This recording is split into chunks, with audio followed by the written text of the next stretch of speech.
Bonjour les amis, j'espère que vous allez bien. Aujourd'hui dans cette Actu du Geek, on va parler encore de Xiaomi qui revient au devant de la scène. Vous allez comprendre pourquoi. On va parler également du Game Pass, c'est assez intéressant.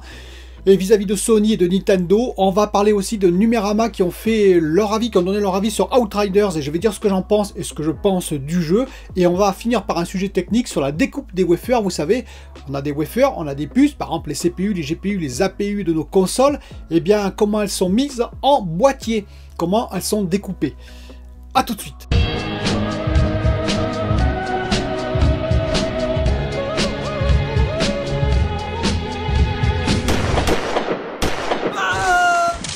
Alors comme d'habitude, si vous appréciez cette vidéo, n'hésitez pas à vous abonner. Je me répète, mais je dois le faire parce que il y a des hauts et des bas. Par exemple, j'avais beaucoup monté sur les dernières vidéos et là d'un seul coup, je perds des abonnés. Je n'ai pas bien compris sur la dernière vidéo. Donc n'hésitez pas à vous abonner, ça me fera extrêmement plaisir si vous appréciez bien entendu mes vidéos et cette chaîne. Alors on va parler de Xiaomi. Et ben oui, Xiaomi, je l'avais parlé hier dans l'actu du geek d'hier. J'avais dit que voilà, ils avaient apparemment un peu menti. Hein. C'était de la publicité mensongère en annonçant du 4K 120 FPS sur la téléviseur, et il y avait une petite étoile, un astérix tout en bas qui indiquait que c'était plutôt du 4K 60 FPS, qu'il ne pouvait pas faire du 4K 120 FPS. C'était d'ailleurs remonté par des utilisateurs qui avaient acheté le téléviseur, mais vous savez qu'il y avait eu cette super promo à 999 €, en dessous de 1000 € le 75 pouces, ce qui était une sacrée promo entre guillemets, et donc ils ont dit ah mais impossible d'activer le 4K 120 FPS avec le HDMI 2.1. Eh bien Xiaomi a reconnu officiellement leur erreur, la Xiaomi France, et a fait un rectificatif et des plates excuses, et ils disent que vous pouvez vous faire rembourser si vous le voulez ce téléviseur. Alors entre parenthèses, tout de même, il faut tempérer. Si vous avez eu à ce prix-là, à 999 € un 75 pouces, je vous rappelle quand même qu'il est QLED VA, qui est bon 4K 60 Hz, mais qui est VRR ALM et qui possède plein d'autres options, qui est vraiment quand même fait pour le gaming, et que vous jouez sur console. Bah réfléchissez quoi, parce qu'à ce prix-là, je dirais qu'il y aura quand même peu de téléviseurs 75 pouces qui feront du 120 Hz pour l'instant. Soyez-en assurés, donc il faut bien réfléchir avant de le rendre. Par contre, effectivement, à 1800 €, je trouve qu'il est un peu cher, il y a de la concurrence qui est vraiment 120 Hz, et donc Xiaomi doit se poser des questions. Parlons maintenant du Game Pass. Vous savez qu'il y a des jeux qui vont arriver. Il y a GTA V déjà qui va arriver. J'en ai beaucoup parlé d'ailleurs de GTA V avec Take-Two et Rockstar, vous savez. Il y a également NHL 21 de EA Play avec le EA Play. Et il y a également et surtout MLB 21 qui vient d'un studio qui s'appelle MLB Advanced Media, qui est un studio PlayStation. C'est assez surprenant parce que le jeu va sortir également bien entendu sur PlayStation, sur PS5 en l'occurrence, mais les joueurs PlayStation vont devoir payer le jeu alors que si vous l'avez sur Game Pass, vous l'aurez gratuitement entre guillemets. Il faut payer le Game Pass, il ne faut jamais l'oublier. Mais évidemment, ça coûte quand même beaucoup moins cher au vu du nombre de jeux qu'il y a sur le Game Pass. Et donc on peut se poser une question, pourquoi est-ce que Sony, pourquoi les studios PlayStation ont fait ça? Ben, ils ont fait ça peut-être pour mettre en avant leur jeu, pour le mettre en première position. C'est un jeu de baseball, et ça c'est très important, donc aux États-Unis essentiellement, et donc c'est pour mettre en première position leur jeu, peut-être pour le faire connaître.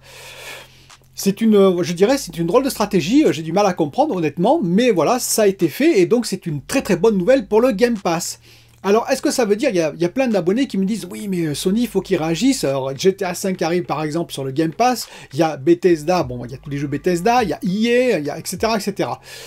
Bah, je ne suis pas sûr. Enfin, je vais vous expliquer pourquoi. Oui, effectivement, c'est une belle stratégie, le Game Pass, on va en parler après. Mais Nintendo, par exemple, est-ce qu'ils ont des jeux gratuits, même comme on a sur PlayStation Plus? J'en suis pas sûr. Je ne connais peu l'univers de Nintendo, mais j'en suis même pas sûr. Et pourtant, Nintendo marche du feu de Dieu. D'ailleurs, PlayStation aussi. La PS5 se vend à tour de bras. On est en totale rupture et je n'ai pas l'impression que la hype sur la PS5 ait diminué pour autant, malgré, effectivement, l'annonce de prix à 80 € de certains jeux, en particulier les futurs exclus. On a l'impression que toutes les exclus seront à 80 €. Et pourtant, les gens continuent à acheter. Donc je dirais, pourquoi Sony devrait changer totalement de politique? C'est la question que je me pose.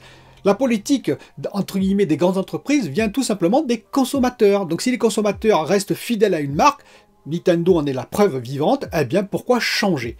Donc je pense que Sony pour l'instant testent un petit peu, ils offrent des jeux gratuits comme vous avez vu. Pour la PS5, il y a eu en particulier le PlayStation Plus Collection, mais je pense qu'ils tâtonnent sans aller trop loin, parce qu'une fois que vous avez engagé quelque chose, par contre, vous pouvez difficilement revenir en arrière. S'ils faisaient un Game Pass à la PlayStation, et bien après, difficile de revenir en arrière. Donc je pense qu'ils vont continuer comme ça, voir dans les mois et années à venir comment ça tourne. Et effectivement, si le Game Pass, et c'est là qu'on va venir avec Phil Spencer d'ailleurs qui pour le i3 annonce encore des nouveautés, si le Game Pass continue à croître son offre et à offrir des nouveautés assez explosives, peut-être qu'ils se poseront des questions Sony à ce moment-là, parce que c'est vrai que Sony est plus en concurrence avec Xbox que Nintendo avec ces deux marques. Mais je pense que pour l'instant, Sony, ils sont comme le loup dans le bois, ils regardent, ils attendent et ils jugent.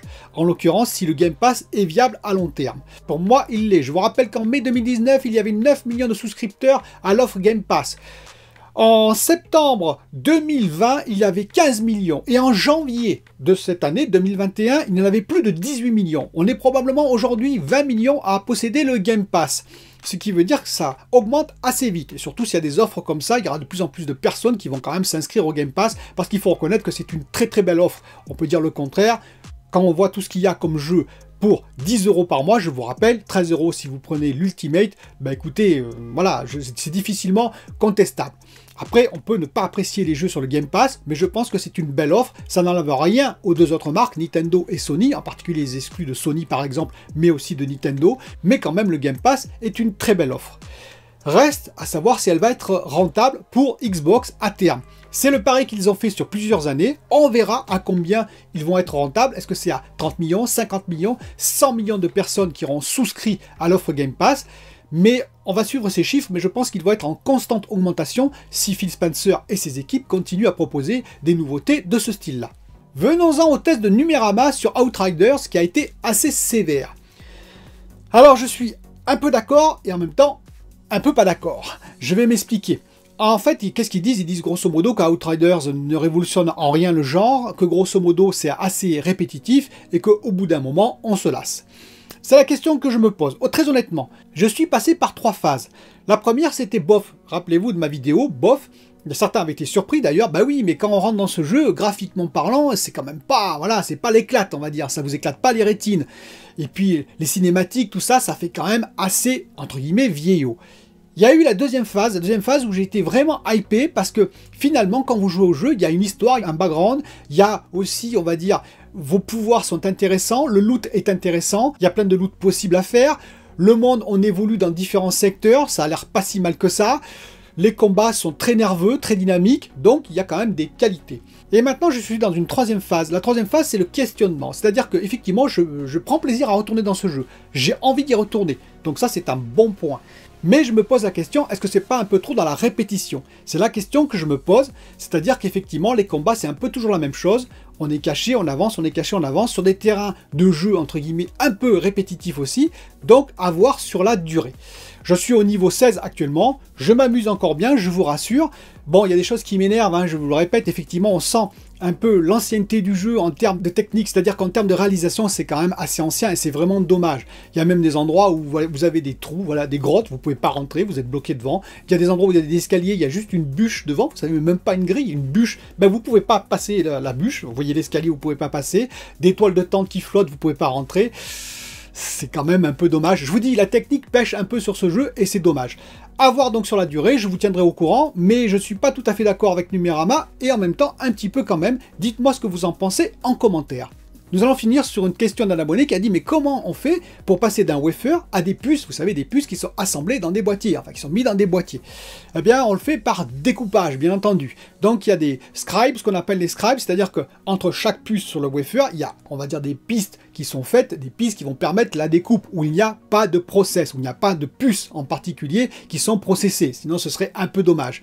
Donc il y a un espace qui peut aller de 200 micros à un peu plus. On essaye de le réduire pour gagner, bien entendu, en termes de place sur le wafer, pour les puces, hein, en l'occurrence, puisque c'est de la place perdue, hein, chaque découpe, c'est de la place perdue, et c'est à cet endroit-là qu'on va découper avec des scies, soit des scies, soit au laser. Alors, le laser peut faire des découpes de 10 micromètres, en l'occurrence, hein, donc c'est très précis. Alors, en plusieurs passes, ils font des découpes.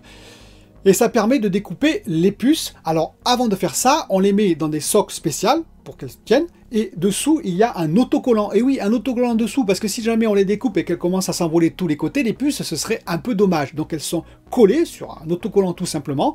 Et ensuite, on fait les découpes qui vont permettre de prendre chaque puce quand elles seront découpées et de les mettre dans un boîtier, de faire ce qu'on appelle le wafer bonding, c'est-à-dire qu'ensuite, on va bonder les puces. Alors en l'occurrence, il y a des interconnexions dessous maintenant, mais à l'époque, il y a longtemps, on mettait des fils tout autour. Maintenant, les techniques de bonding ont changé. On fait des ball bonding, par exemple, par-dessous. Il y a des différentes techniques en termes de process et en termes de design, parce que maintenant, il y a beaucoup de pins, ce qu'on appelle des pins, hein, donc les endroits où c'est les entrées-sorties du circuit, elles sont énormes. On peut aller à plus de 1000 entrées-sorties, c'est juste énorme, et alimentation, bien entendu. Et pour ça, il faut donc des techniques différentes que de simples fils tout autour, ce qui serait assez compliqué et complexe à faire. Mais voilà, donc c'est des découpes toutes simples, soit avec des scies spécialisées, très fines, soit surtout au laser aujourd'hui, et donc maintenues sur un papier autocollant et encerclées par un cadre spécifique. Voilà, c'était une actu du geek assez courte, et je vous dis à bientôt pour une autre vidéo.